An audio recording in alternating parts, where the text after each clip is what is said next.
పొమజుల సుచరిత హంతకులను కఠినంగా శిక్షించాలి.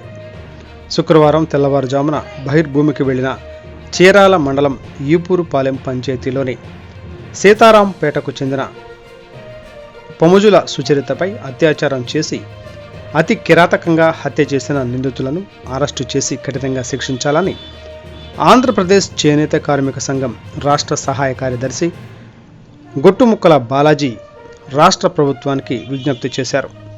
శనివారం బట్టిప్రోలులోని సిపిఐ కార్యాలయంలో ఏర్పాటు చేసిన విలేకరుల సమావేశంలో వారు మాట్లాడుతూ, రాష్ట్రంలో గత కొన్ని సంవత్సరాలుగా గంజాయి, డ్రగ్స్, మద్యంపై నియంత్రణ లేకపోవడంతో ఇలాంటి సంఘటనలు జరుగుతున్నాయని ఆవేదన వ్యక్తం చేశారు. గంజాయి, డ్రగ్స్ వంటి మత్తు పదార్థాలను నియంత్రణకు ప్రభుత్వం చర్యలు చేపట్టాలని బాలాజీ కోరారు. ప్రభుత్వం స్పందించిన తీరు హర్షణీయం.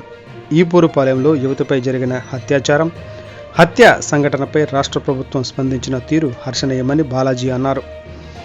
విషయం తెలిసిన వెంటనే ముఖ్యమంత్రి చంద్రబాబు నాయుడు స్పందించడంతో పాటు హోంమంత్రి అనితను ఘటనా స్థలానికి చేరుకుని 48 గంటలలో నిందితులను గుర్తించి అరెస్టు చేయాలని ఆదేశించడం హర్షణీయమని అన్నారు.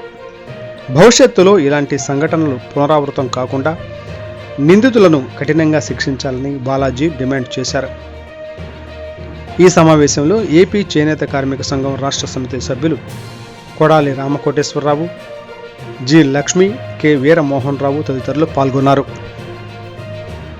ఆ ప్రాంతానికి పంపించి బాధితులకు భరోసా కల్పించడంతో పాటు 48 గంటల్లో నిందితుల్ని అరెస్టు చేసి శిక్షిస్తామని చెప్పడం కూడా హర్షణీయమని చెప్పేసి ఆంధ్రప్రదేశ్ చేనేత కార్మిక సంఘం అభిప్రాయం వ్యక్తం చేస్తుంది.